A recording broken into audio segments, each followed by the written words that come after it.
Drama di panggung politik segera dimulai. Pilpres 2024 makin dinamis. Penonton sebaiknya mulai mengencangkan sabuk pengaman akal sehat agar tidak mudah terprovokasi. Drama itu mulai dibuka dengan babak bebasnya Rizik Syihab sebagai salah seorang aktor politik dan agama yang berpengaruh di tanah air. Spekulasinya beragam. Ada yang menduga ia dibebaskan karena sudah berkompromi dalam tanda petik untuk bekerja sama dengan elit penguasa.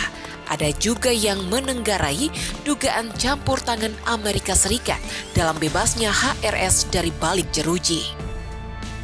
Terlepas dari itu semua, Rizik pasti akan memberikan komando kepada para pengikutnya terkait siapa yang layak didukung pada Pilpres nanti. Namun, komando yang baru disampaikan Rizik sejauh ini kepada jemaahnya sangat jelas, yakni untuk menguatkan kembali barisan. Masuknya Rizik ke pentas politik memang patut diperhitungkan. Tak ada yang mampu melarang selama ia menjadi warga negara yang punya hak politik untuk memilih dan dipilih. Melalui gerakan politik 212, ia terbukti berhasil mengantarkan Anies Baswedan menjadi gubernur DKI Jakarta. Karismanya luar biasa, meskipun kita tahu karisma itu hanya berlaku bagi pendukung berbasis agama. Lantas, siapakah sosok yang akan didukung Rizik pada Pilpres nanti?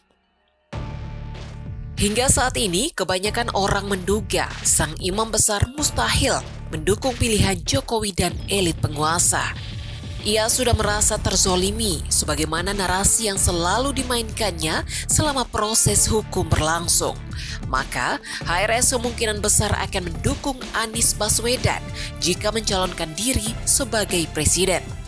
Selain itu, hal yang pasti adalah Rizik tak akan mendukung Prabowo lagi. Setidaknya itu yang dikatakan oleh kuasa hukum Rizik, Aziz Yanuar.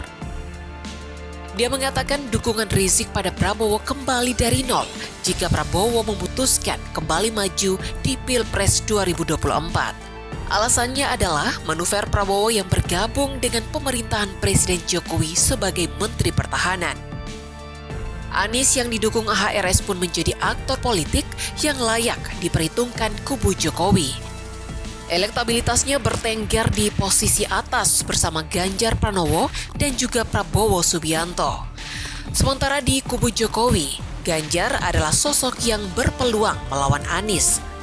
Relawan Jokowi sudah bersiap di belakang Ganjar untuk merapatkan barisan. Jika memang kubu Jokowi berhasil mencalonkan Ganjar, maka perang pun siap dimulai. Lantas, sejauh manakah pengaruh Rizik terhadap gerbong Jokowi? Sebagaimana yang sudah disampaikan di awal, HRS adalah sosok yang punya karisma untuk menggerakkan isu agama. Maka, panggung politik Pilpres 2024 nanti akan diselimuti kabut bertabur narasi agama, suku, dan ras. Sayangnya, memainkan isu SARA malah menjadi bumerang bagi kubu Anies. Dinamika politik DKI beberapa waktu lalu sudah tidak relevan dengan situasi saat ini. Masyarakat sudah mulai sadar bahwa penggunaan isu SARA untuk mencapai kekuasaan ternyata tidak berpengaruh bagi peningkatan kesejahteraan mereka. Hal ini sudah terbukti dengan kemenangan Jokowi melawan Prabowo pada Pilpres 2019 lalu. Meski Prabowo yang didukung Rizik memanfaatkan isu agama untuk mendulang dukungan, namun nyatanya isu itu sudah tidak relevan. Dengan kata lain, ketika Rizik naik panggung untuk memenangkan Anies, maka yang mendapat untung adalah kubu Ganjar Pranowo.